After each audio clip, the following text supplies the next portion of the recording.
to give us all the insight as it pertains to the Detroit Lions. The one, the only, Mr. John Maakaron. Doc, how we doing? I'm feeling good. The bye week really did me well, man. I felt great. I was actually getting a shave today, and the news broke. But look, you could tell everybody that was paying attention had that pre-written for months. We're now just paying attention to, what's going to happen at the deadline. It was a good day for the Lions to lock up Aidan Hutchinson. It was a good day. You just kind of feel like when you look at it collectively, a lot of the NFL world really feels like the Lions are doing the good things by drafting, developing, and signing their guys. And it was really great to see teams like the Cowboys and Jets wonder like what the heck's going on with their organizations because they're not as good as the Lions. Yeah, Doc, as Nicky P said, and Ricky, we try. Yeah, no doubt about it. Listen, look at that. How about this? That's where I literally was. They were laughing at me in the barbershop. We were having a good conversation, not about sports. And I'm like, oh, I got to stop this for a second. And they're like, what do you mean? I got to get this out there. We already had it written. We just had to get the only word I had to add was 4 years. That's all I had to add. When did you write this article? Oh, in April, bro. When you do these kind of things, you realize that a lot of the news stories, you kind of expect at some point. So we wrote it in April, May, early on. And so if you read it, the early contract details weren't there. It's just a lot of information, basically just historical about who's been signed. We knew about the 5th-year option kind of stuff. So a lot of background details. So it was really cool to you find yourself in different spots when news breaks. And I'm going to tell you now, the Lions are finalizing a deal for Brian Branch. It might happen next year, but they're finalizing it. They're working on it. That's what I heard. Are they? Yeah, they're finalizing it with Brian Branch. But it could happen like in August or September or October. They're finalizing it. You heard it here first. Can I tell you this too, Doc? Being in this business like 4 or 5 years now, at least for me, running socials at Woodward and then here, I have, and Jeff knows this, I have pulled over at the most random spots. Dan Skipper signed 2 years ago. One of his deals, I pulled over into an Arby's. I was on 75, and I had to pull over on the side of 75 when David Montgomery signed a contract coming from the Chicago Bears. I'm on the side of 75. What is it called? Hot spot on, making a graphic on Photoshop on the side of 75. Hey, Doc, I've been there. All right. Yeah. Can you take that? I don't want to call you out. Did you get a nice little shave at the top today, too? Yeah, I mean, this guy, he came fresh, dude. He came fresh, yeah, of course. Wow. Listen, the bye week didn't – I wasn't burnt out per se, but a little bit tired. Like it's the law of diminishing return. I've done this now since, podcasting about the Lions since 2013. You get into a kind of a rhythm. So a lot of things kind of don't hit you the same. But I actually just with like 1 or 2 real days off where you have stuff already pre-planned did me well. I'm excited to get back after it. And so, I didn't put out a lot of videos, just do the basic articles, but just taking a couple of days off really did me well. I kind of missed it, and I'm ready for the second half of the year. And this Detroit football team's got me amped up because they're in the mix to be a team that can go deep in the playoffs. A lot of the fans are happy. They're 5-2. They're winning games when Brian Branch stood up there yesterday and said, our backups played better than the starters. It was really awesome to see because it's a credit to the organization that they actually have coaches that can prepare guys. That's just something we didn't see. Like we would always panic when there would be injuries because the next man up would be a disaster. This is actually where Dan says next man up. You can almost start to believe that the guys can do something. It's awesome. It's awesome to see. Well, Doc, I'll get your initial thoughts. I mean, the random Wednesday at 11 a.m., Aidan Hutchinson's extended, and it's the most guaranteed money for a non-quarterback ever. What is your thoughts just looking at the contract? How important is it to get a player like Aidan Hutchinson tied down? And when you got to see that he got the most guaranteed, and then you got to see that it's 45 per year, what was kind of your thoughts? Are you surprised it wasn't more, or you think it's right where he should be? What kind of was your thoughts initially when it broke? Really, credit to Aidan, man. He did a lot of work. First and foremost, from breaking his leg to being a better player to a guy that really is a staple. Look, I thought he would make more than $50 million. But look, I think that there's opportunities for everybody feels happy. He gets $141 million guaranteed. The way in which the Lions are structuring these deals is amazing. They're backloading them. They're using void years. They're having opportunities where you get still the 5th-year option. Remember, factually, Aidan's under contract currently through 2025 and 2026. This doesn't even kick in until 2027. So what that means is that you're looking at a core that I think is going to have multiple chances to get into the playoffs and will give you a chance to win the Super Bowl. So I listen, if you want to, I don't know really where people would come and complain about this deal. Everybody knew it. Like I said, everybody that writes for the Lions wrote this in April. We all knew it. Pundits outside were speculating that the deal would get done in September. Well, why was that? Because everybody knew Aidan is, and Brad Holmes, this is what's great. In the past, general managers would talk out of their ass. They would just say things, and then the players would get cut or they would leave, or you'd have guys like, Quandre Diggs who were performing and then they get traded because they had some complaints about the defense. And now it's a totally different vibe. Culture means you say you say your piece, you honor your word, and you go and do it, which is real simple. You get drafted by Brad Holmes, you're in the penthouse. If you execute for Brad Holmes, you're in the penthouse. And then it's so true. Draft, develop, extend. And you have a core group of guys that have talent, that actually perform. And part of the reason why Penei Sewell is an awesome player is he's going up against Aidan Hutchinson every day, good on good. It's just only going to make everybody better. And this is what culture means. Competitive guys that work hard, that want to be here, that can handle adversity. What happened to him last year? My goodness, he came back stronger, and he's a tough dude that is going to be the staple of the defensive line for many years to come. I cannot really see people complaining other than jealousy or really hardcore State fans that want to trash Aidan. I was going to say, a Gator was saying it could be State fans. It could be, and that's fine. We joke back and forth. I met Aidan's dad, and the first thing that he said was, couldn't Sports Illustrated get you a better lanyard? And I didn't catch it for a second until I looked down. I'm like, oh, that's good. And we joked around and said that, Aidan does a good job with it as well, joking around. He's a Michigan guy, but he welcomes all fans. And for State fans, we're just salty because our team is probably the worst it's ever been. And we don't want to see a Michigan guy get his millions of dollars. But listen, Aidan's a good dude, and he's a Detroiter. Like, he's everything you'd want in a defensive end. And now you just have to continue to build around him. And I think they've done a good job with that defense. And like I said, it's just a great deal. There's really no factual basis other than being a hater to not like this deal. It's well done, well crafted, gives you a chance still to add more talent, and you're still within reason having a decent amount of cap space. So it's all good. It's a celebratory day. And that's the way I kind of felt like it was online. Everybody was celebrating it, saying, wow, you had Sports Illustrated's Albert Breer call or text Dan Campbell, and Dan texts Albert regularly, and you get the numbers delivered to Sports Illustrated regarding the details of the cap. So day to celebrate the Detroit Lions and Aidan Hutchinson. Yeah, Doc, I want to ask you, I was having this conversation and just thinking about this deal, how a lot of people expected Hutch to be around 50 million, if not more, and kind of reset the market again after Micah. He obviously goes 5 million less. What are your thought process? And I was going to ask you if you could even ask some of these players. I'm guessing it's off limits of a question, but do you think there are conversations in the building with some of these guys when it comes to like Amon-Ra when he signed and how his deal is so much lower than other guys? And some of these guys, it feels like they're taking a little less at times or signing early enough to where you can get less and deals out of it, to where maybe they're saving money for some of the guys like Sam Laporta and Brian Branch. Do you think that's something in-house that all of these guys are aware of, and Brad's actually having these conversations with a guy like Hutch, telling him, hey, we'll give you 140 million guaranteed instead of 120 what Micah got, but can you take 5 less a year for us so we can take, that extra 20 and put it towards Sam Laporta? Do you think that's something that's being said in there, or is that something you're allowed to even ask these players? I could ask it, but they don't really talk like in those kind of terms in regards to details. But I think the way in which you'd say it is, in a negotiation, everybody wants to feel okay. And I feel like in lieu of the fact he's not making as much annually as the others, getting $141 million, everybody gets a win. His agent gets to say that Aidan earned the highest amount of guaranteed money in the history of the league outside of a quarterback. That's a win. And the Lions get a win because they can structure it in a way where the cap hit is down the road. So it's a win-win.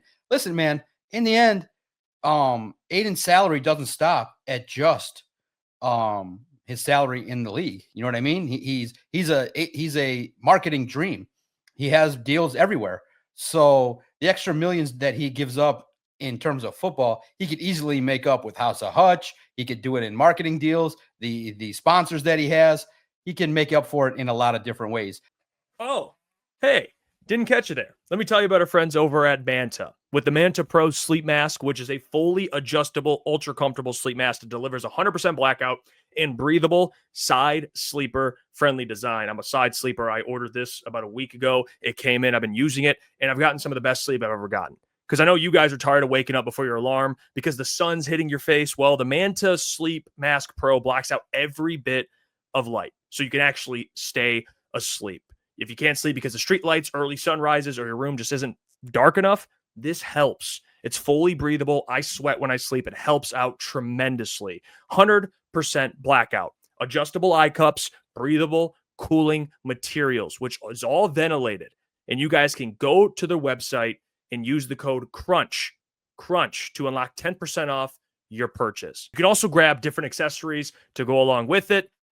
It's the best. I can't believe I just started using a sleep mask. It's a lifesaver. So appreciate them for sponsoring the video. Now let's get back to it. And in the end, I don't think Aidan Hutchinson, who still, you heard, had lived with his parents, is not out here wilding out, spending a bunch of money. So he's a smart dude, and $45 million a year for the foreseeable future is pretty good. He signed as a number 2 overall pick. He earned a nice hefty amount of money. So the guy's doing okay. And for some people, you don't have to break the bank. And so I do believe that the Lions, to field a competitive team, will have guys that will take, it's not a hometown deal, but will not break the bank and go for it. So I think it's a great negotiation. And you're absolutely right. Just look at it from, if you're Aidan, you see Amon-Ra take 30, and everybody knows Amon-Ra probably is even worth more than that. So it's an amazing value deal, structured well. That's how the Lions have done it. And really, in the end, if you're Aidan Hutchinson and Brad Holmes and your agent come to you and say, listen, $141 million guaranteed, you're going to be like, wow, okay, what's the next numbers and all that kind of stuff. It's pretty good. I don't think this negotiation even probably took all that long. I think once Brad got to it, he started with some numbers. I would say, honestly, outside of the jokes we make, this deal was probably finalized truly over the last 2 weeks. That's the numbers they were looking at. I think Brad also wanted to see, with a nice little reminder, hey, what did Aidan Hutchinson look like? Once he got to look like, okay, we can see the tape. We can see what Aidan's about. We know he's back. Smart on the Lions. They saw what he brought to the table. He's back. He's better than what he was last year.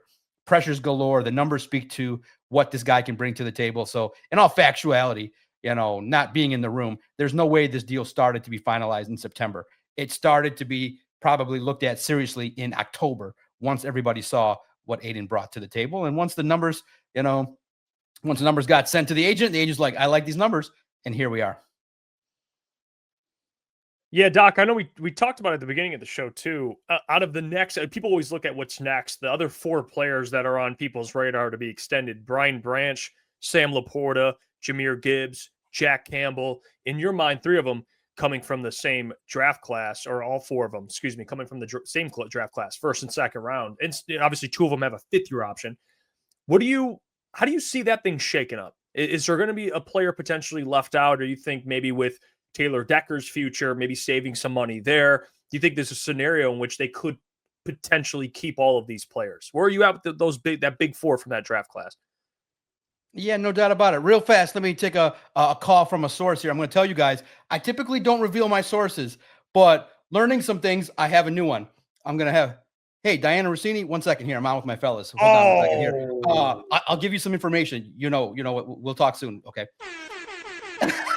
Oh, now, if the chat knew what me, and Heffy were talking about earlier today, we'd be thrown off the air. Doc. You know what we were talking about. Yeah. Diana is my friend, and she's a good gal, and she's a great reporter. And did you ever have Diana on your show? I should have her on my show. Well, listen, let's be honest here. I got to check the validity of what the heck she's been spewing on the internet. She put out a report that really makes no sense. Listen, Jimmy Sexton is a high profile agent. He never puts out statements. I'm talking about ever. And he had to put out a statement like, hey, we are not seeking NFL jobs right now. And so there could be some finagling of some information in the way in which she presented. But hey, you got to do what you got to do, man. It was hilarious the way she backpedaled a little bit on that, and that's kind of the side of the business that you don't really like in regards to if you like. I didn't hear the whole interview that she just did with Dan Le Batard, but the way in which she discussed it kind of made it sound like she made it up.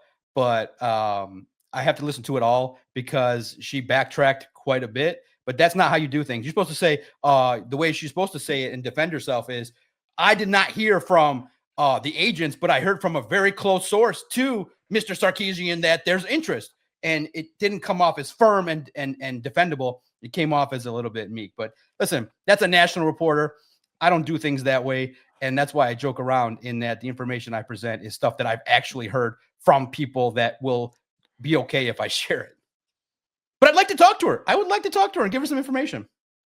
What do you make of the big four though, Doc? Yes. Doc didn't even, honestly, I love the Doc so much is him bringing up Diana Rossini had nothing to do with your question. Yeah. He just wanted at some point in this show to bring Rossini in, and he just did it at the most random time. And listen, you guys can all look it up and we'll have a laugh regarding what we're talking about. It's a fun job to look at how people maneuver their job and how they want to and if you really want to dive deep, Colin Cowherd really dove deep into kind of the media psyche and how some of these people are. Like, they do really want to write for the other media. Like, I want to feel respected I want to put out news. Like, okay. Aaron Rodgers really did not like when she came to town to cover the Jets.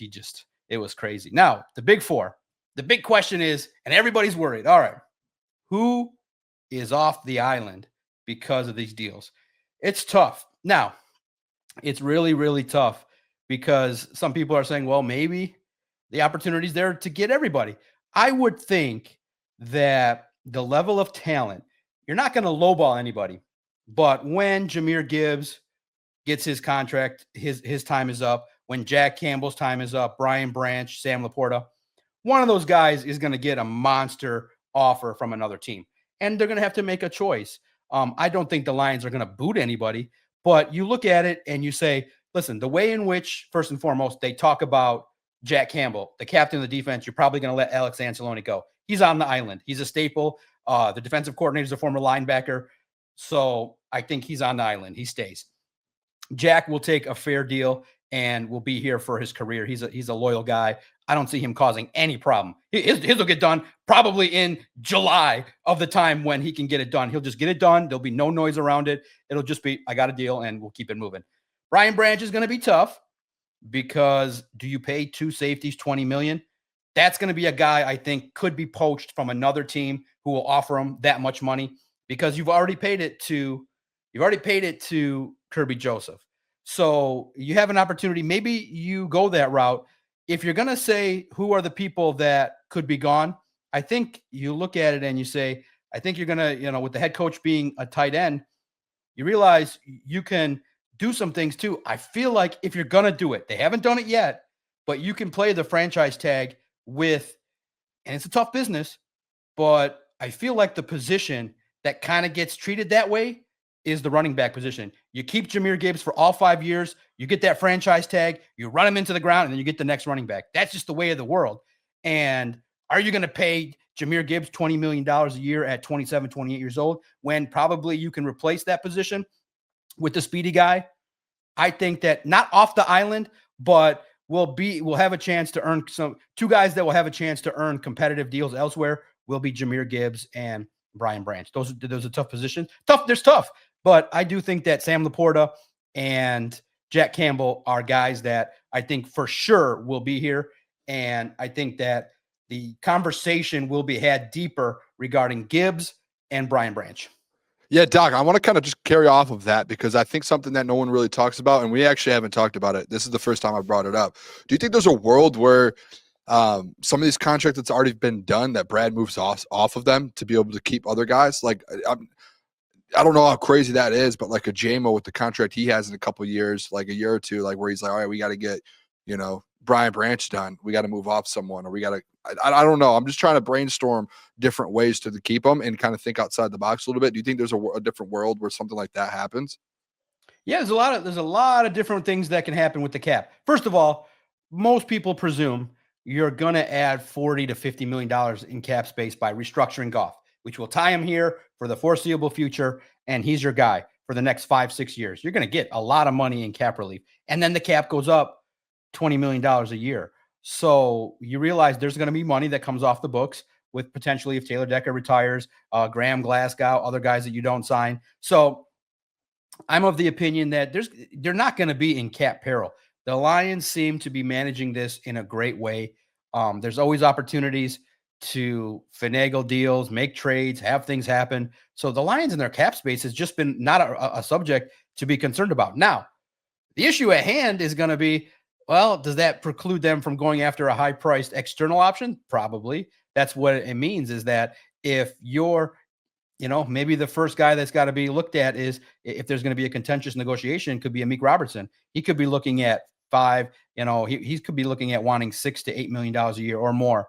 And could that be available for him? I hope so, because he's a guy that has earned it, is a captain of that defense, and has done everything the coaching staff has asked, has really anchored a defense without some of the starters. So I hope there's money left for Amik Robertson. I would think that he's earned it. And hopefully he continues to have a good second half of the year. I feel like he's a contender. And realize too that, the way in which this cap has been masterfully done hasn't been always the case with the Lions. And listen, when people say the cap isn't real, it's a notion that if you expertly handle it, you can push money down the road. But eventually the money is going to run out. That's why I cannot foreshadow 4 of the next guys getting the money that's being spread around. More guys would have to take deals. And in the end, most guys are in it for the biggest value. So that's why I think Gibbs and Branch,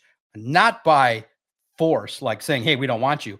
I think that if they just go with, hey, if their agent tells them like it is, like, hey, who's going to give you the most money? I think that Branch and Gibbs will garner some heavy attention in the open market. And you just go from there, because guys, remember too, the draft is always available. That's how I always looked at it. I never got attached. Like, I feel like everybody gets all panicky. Oh, if they let all 4 go, I feel like the Lions have done such a good job that it's time to continue to trust Brad Holmes, that whoever and also too, I think the answer to some of these questions will start to be revealed by this next draft. Some of the key talent that could be a bit, if they get a linebacker in the first round, or they look at a linebacker in the first couple days, if they look at a tight end, then you start to get some clearer picture. Do they get a safety, a defensive back in the first couple rounds? So you'll start to get some clearer pictures as to kind of who's been a replacement. You clearly understand Jack Campbell's here. He's a staple. That's an easy one. Sam Laporta, I think when Dan Campbell comes out and says boldly, I am very happy with these 2 guys. He's asked, hey, who stood out? He's asked boldly. He's like, Sam Laporta, we ask him to do everything.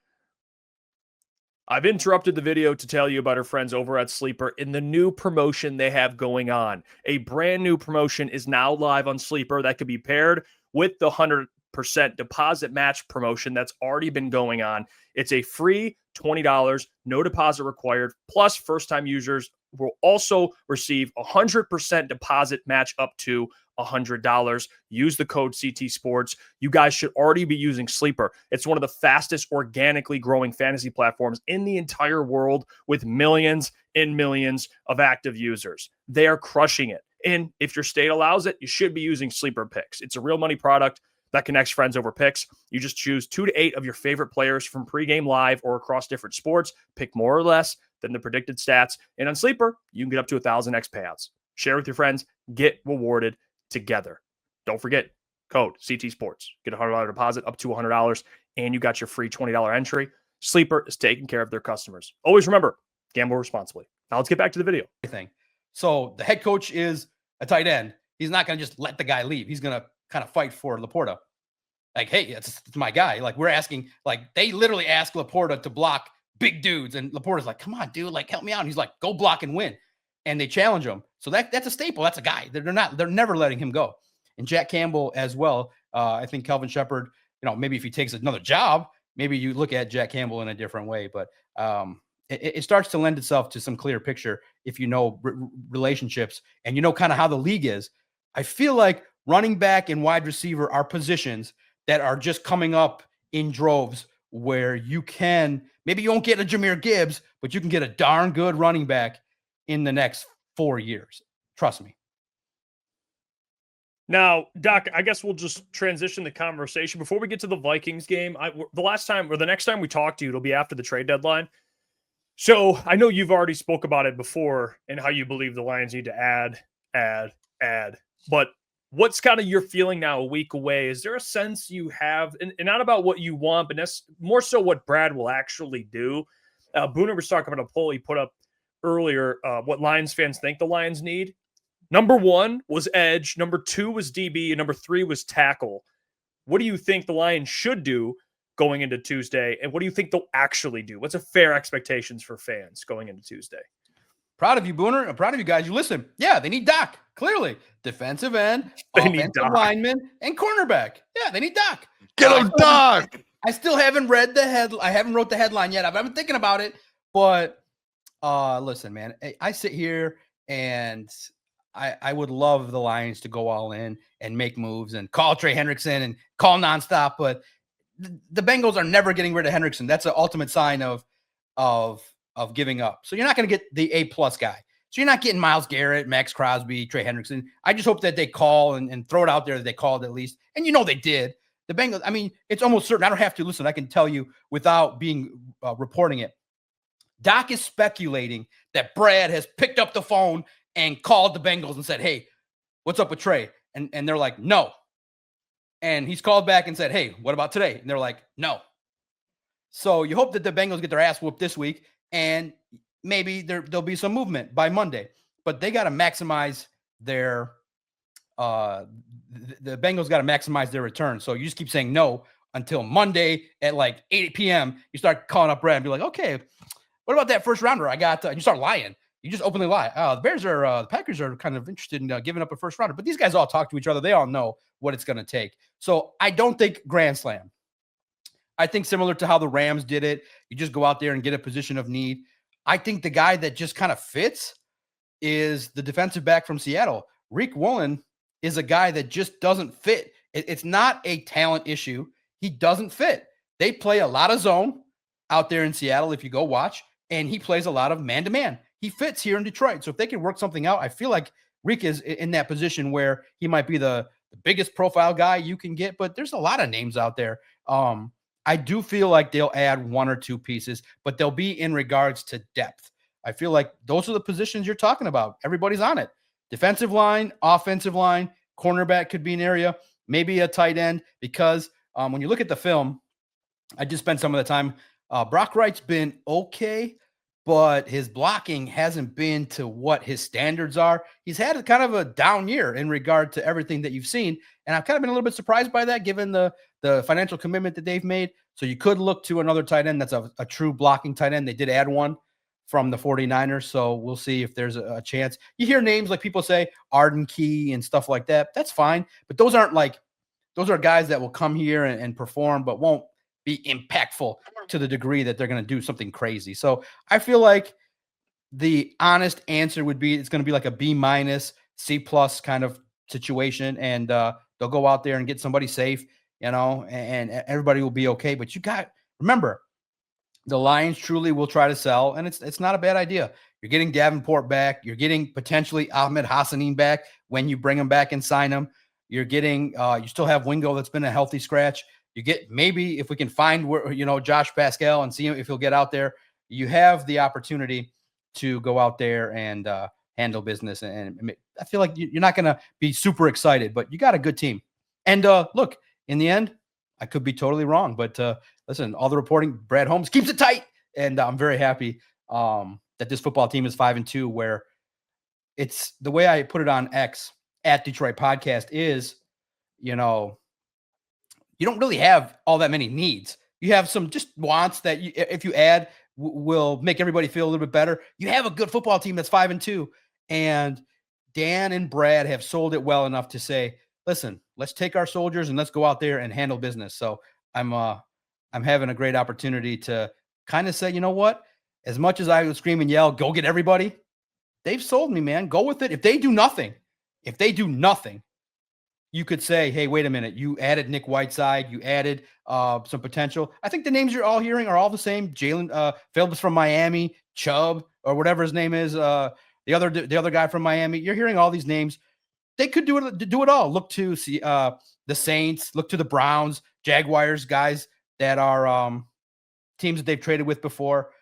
So we'll see what they end up doing. But I just feel like they'll fill it out with competition. It won't be crazy, but it'll be something that people could potentially talk about. But in the end, guys, let's credit the team. They're 5-2, and they just came off a game where their starters, entire secondary wasn't there, and they played okay. So it's very much in line with, maybe the biggest priority. If you really, really think about it, if this game doesn't go right against the Vikings, then you would look to maybe an offensive lineman, a reserve, to potentially shore up the biggest. You start with the basics. If you're bright, Goff is making $50 million. Protecting his ass is the most important investment you can make. And if Taylor Decker is not going to be 100%, then you have to get an offensive lineman. So we'll find out more after the Vikings game. Yeah, Doc, let's just talk about this real quick. Coming off the bye week, I know Dan Campbell spoke to the media and you guys already a few times this week. You guys spoke with coordinators, a couple players. What are your thoughts specifically from what you've been hearing and even you personally coming out of the bye week on what this Lions team through the first kind of 7-8 weeks, what they need to kind of work on and get better going into this final stretch of the season, heading into the playoffs?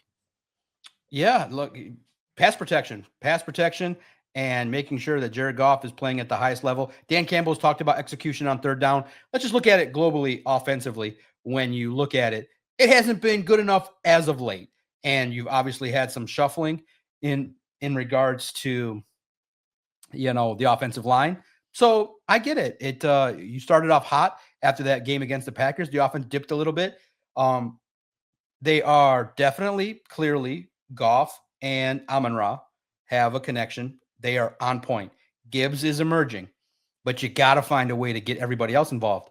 And it's a good problem to have. You're 5-2, and you're still figuring out ways to get David Montgomery, Laporta, and Jamo more footballs. That's awesome.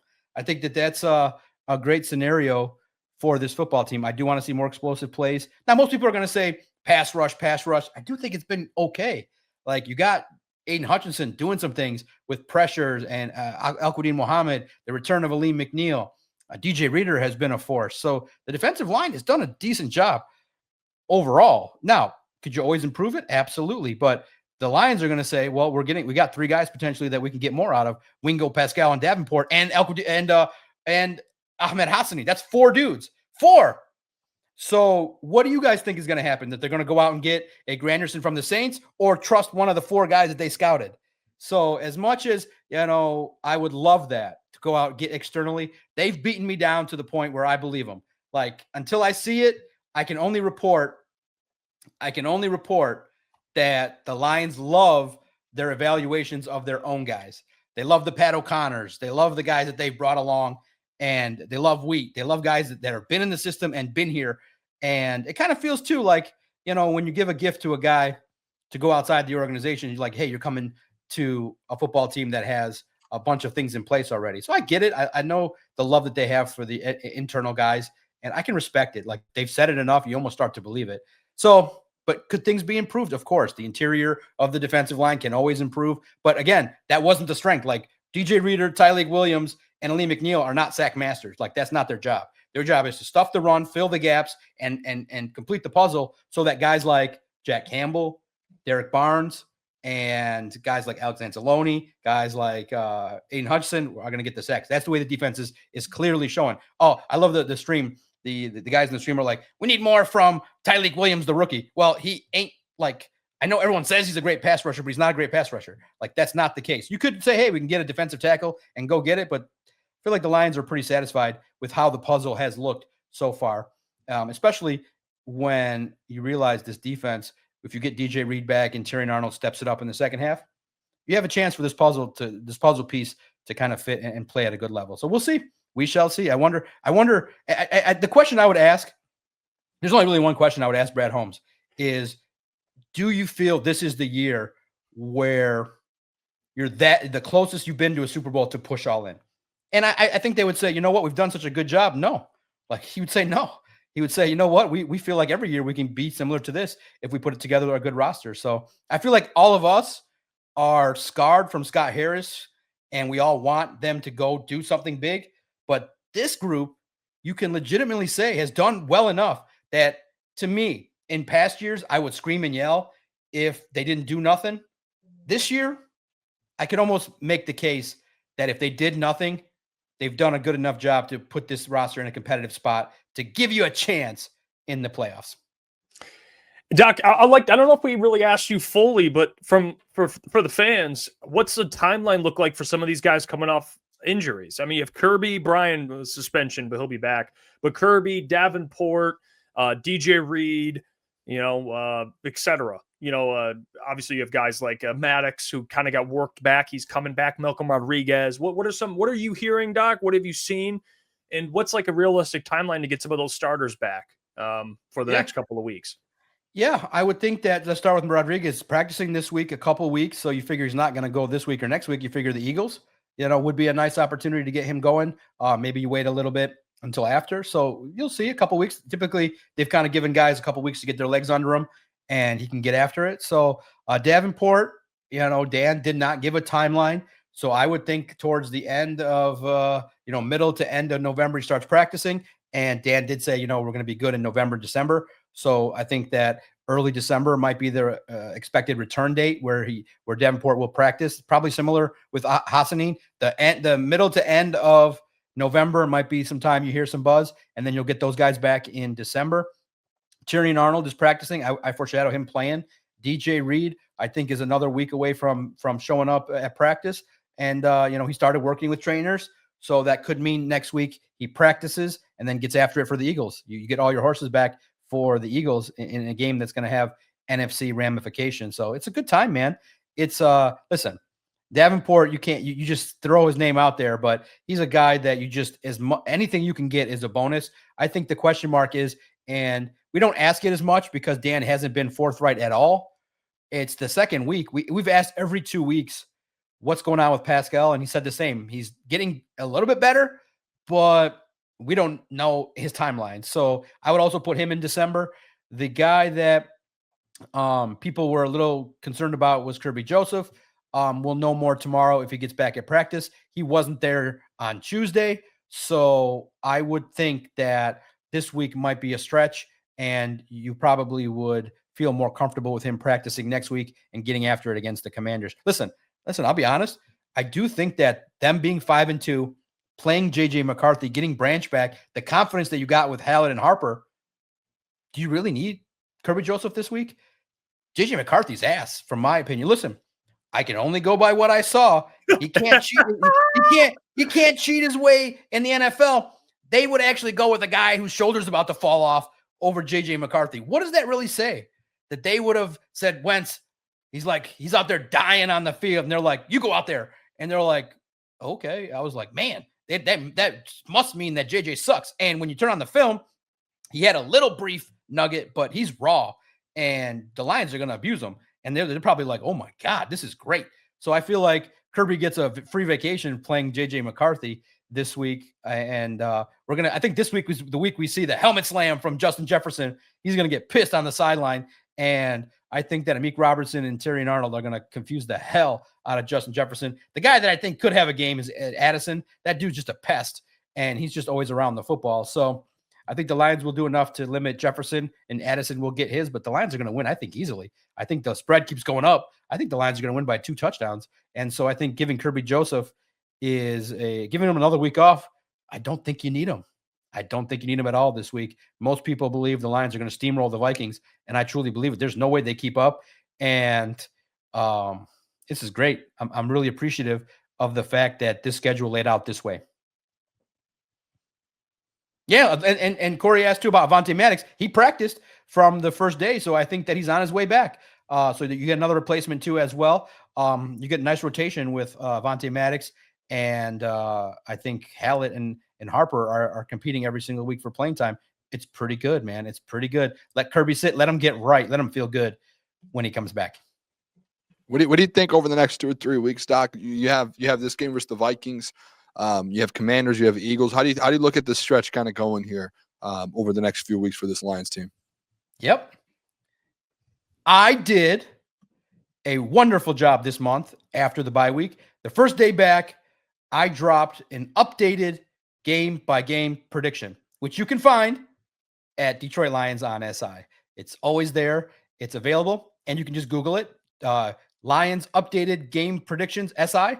You will find it. And so, originally, for all the haters out there that think, oh, Doc's a hater, Doc doesn't know football, I had the Lions at originally 11 wins. Okay, so I was pretty happy with this roster. So my thinking has always been, are they Super Bowl caliber? And they're getting there. They're in the conversation, and they're getting me a little bit sold that they could, compete at the highest level to get one. I still think the Bills are the favorite, but their defense is a little suspect. So if you get your offense going, look out. This could be the year. This could be the year. Go out to San Francisco. It could be like really full circle.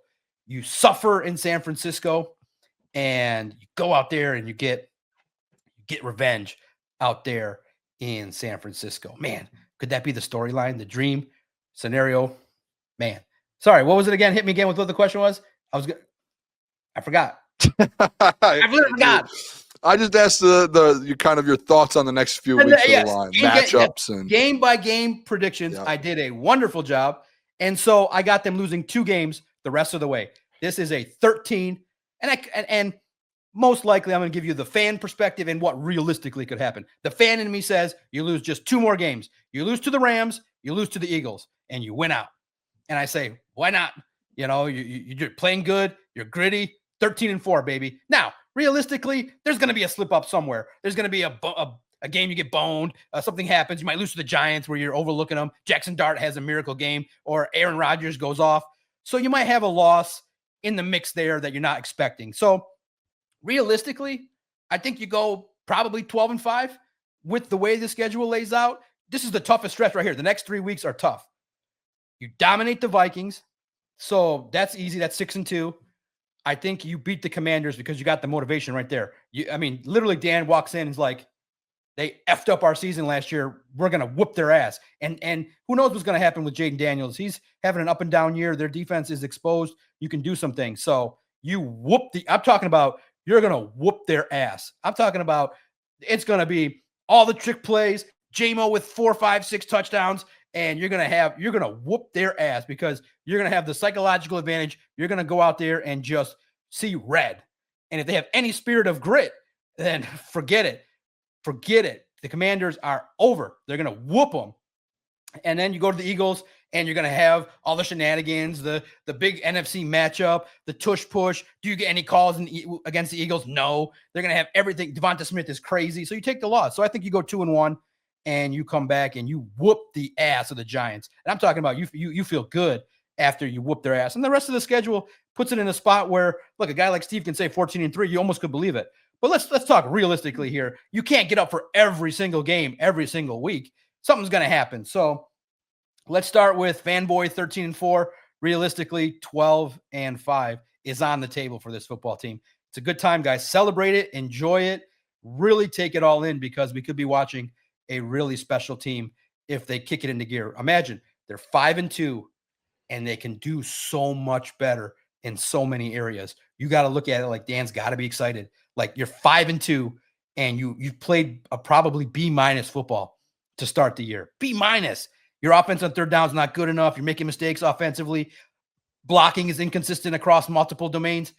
Man, when they tighten it up throughout this next 10-game stretch, they're going to go into that playoffs hopefully healthy, primed to do some things. I'm excited, man. I'm excited. And like I said, I feel like, what's the drawback other than a catastrophic injury?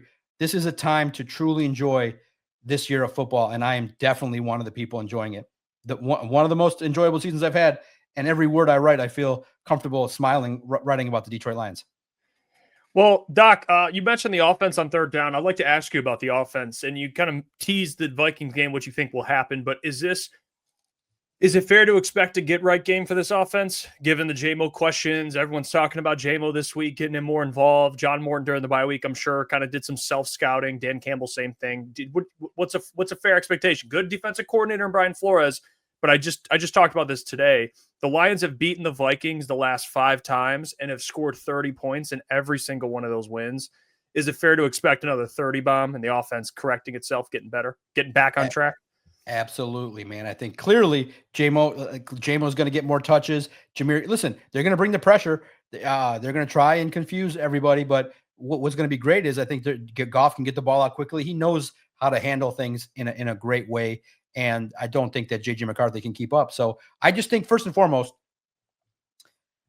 when we say get right, the offense is playing okay. We're talking actually now at the level, which is great. This is the zone we want to be in, where we go, yeah, they're scoring, but we could be better. This is championship zone, where you go, man, remember too, let's first and foremost, it's not easy for Goff and Amon-Ra to connect at this level. It's not easy for Gibbs to have these explosive plays and to take that next step. So first and foremost, you got 2 guys cooking. To get Jamo cooking, you got to get him involved. You got to be more creative. Laporta is going to be a guy I think that's going to be key in this game. So now we're at the level where we go, yeah, they won, but what do the style points look like? Are they executing at a high level? Are there areas that they can improve upon on third down and scoring after turnovers and executing on different calls against different looks, getting into the right play on certain looks? So this is amazing. This is championship level assessment where it's good, but not good enough. And this is great. And I don't think they need to get right. I just need to execute, get more guys involved, and get more explosive plays. Open it up a little bit, kind of have the puzzle fit a little bit better. And you can't have Jamo 2 targets. Listen, I don't care if he puts any happy or sad emojis. He doesn't need to. Everybody knows. You look at the sheet, you go, Jamo only got 2 targets. What the hell happened? Play call. Some of the schemes were blocked up. Some of the looks didn't look right. Doesn't matter. Here's the easiest thing. You can do all the analytics and all the, oh, we need to do this kind of play and that kind of play. Just put the ball in his hands. Like, turn around and pitch him the ball and let him go. Like, do some creativity. Like, you can get creative looks for Jamo outside of the passing game. Put the ball in his hands and see what happens.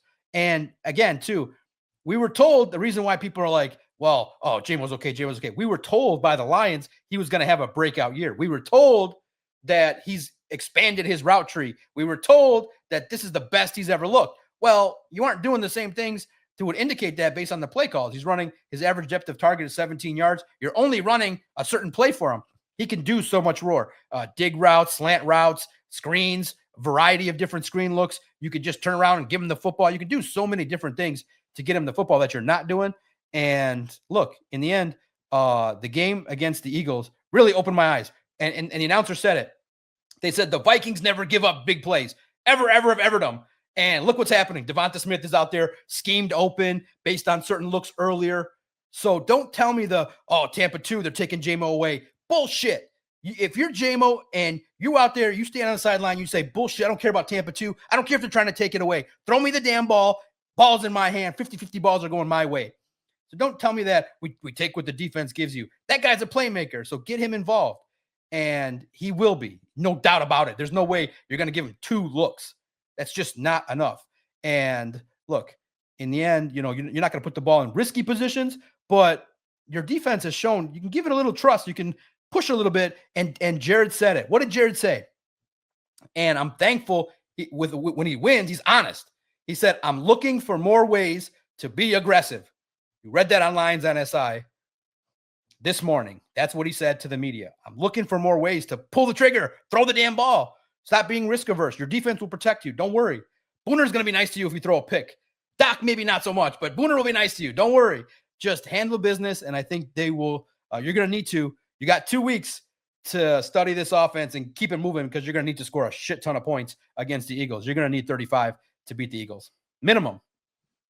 Wow, Doc, I want to just coming off the bye, going into this last second half of the season, thoughts on just both coordinators. This was like such a big talking point going into the season. And actually, Doc, I think we had the conversation with you before the season about the coordinators that we're going to know a lot about them and what they are going into the bye week. Like that's kind of like the point to where it's like, okay, we know if they're good enough or not.